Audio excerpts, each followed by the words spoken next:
Hello guys, this is Dr. Mariusz Monchak and Tips on Violin Playing. Today I'd like to talk about etude number 7, still number 7, and how to practice this etude that would be beneficial for our playing. And I think so far we have covered 7 etudes, and that number 2 is the most important one, but this one is also very important.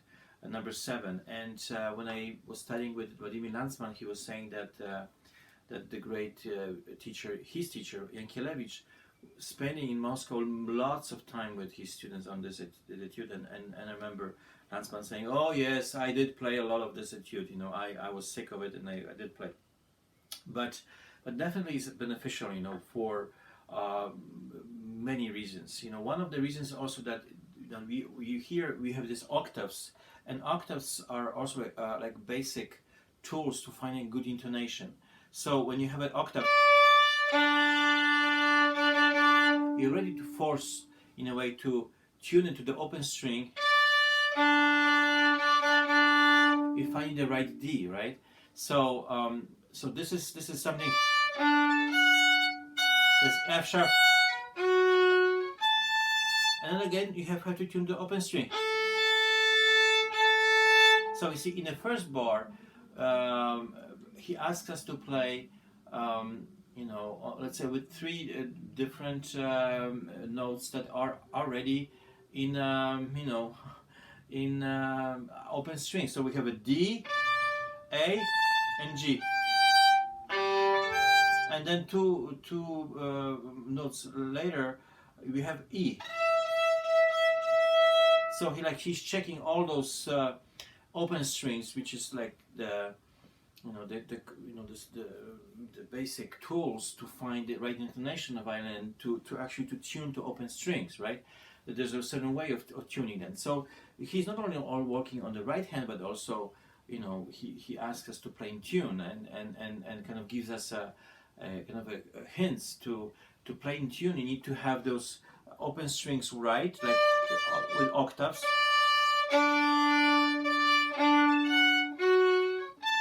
And you have A again,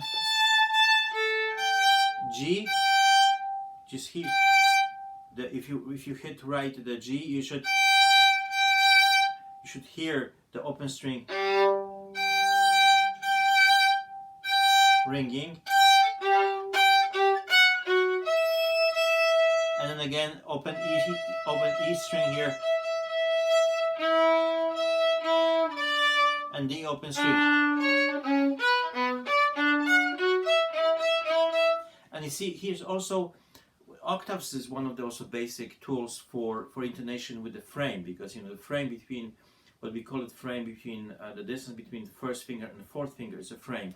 So when we have a frame here in the first position, the fingers are quite far away from each other.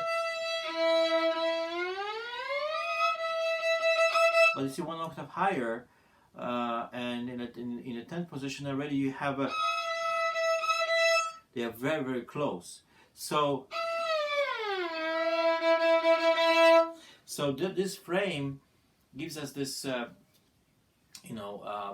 We feel the fingerboard, and how we trained our fingers to truly have like the way of finding those notes, and Galamian was saying that our fingers, we should treat them like blind people, like they are blind, and they are finding a way, like they are touching, just they're finding the way. So the touch of the fingers are, this is kind of helps us to achieve the intonation, and then also this movements that you don't only put the fingers down, but you also kind of moving them in this direction, like this direction, and also this direction. So the direction is again in a sphere, in a way that you're not only doing this motion, but sometimes this motion, sometimes this motion, in a way it is around kind of, imagine like a sphere here, that it helps. This thing about sphere, it helps about how the movement of the violin goes into emotion, and then with the least energy loss, or that is the movement is most enjoyable for us to do. So the last but not the least thing I want to talk about, number 7, is that you can work on this etude also closer to the frog when you play like this. You see,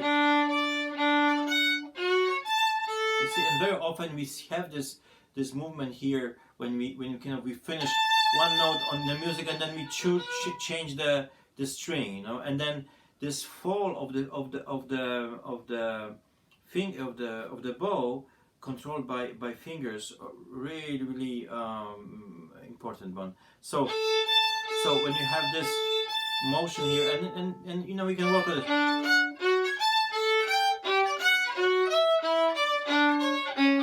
So you can work on this really nicely. There's also possibility to play in the middle of the bow.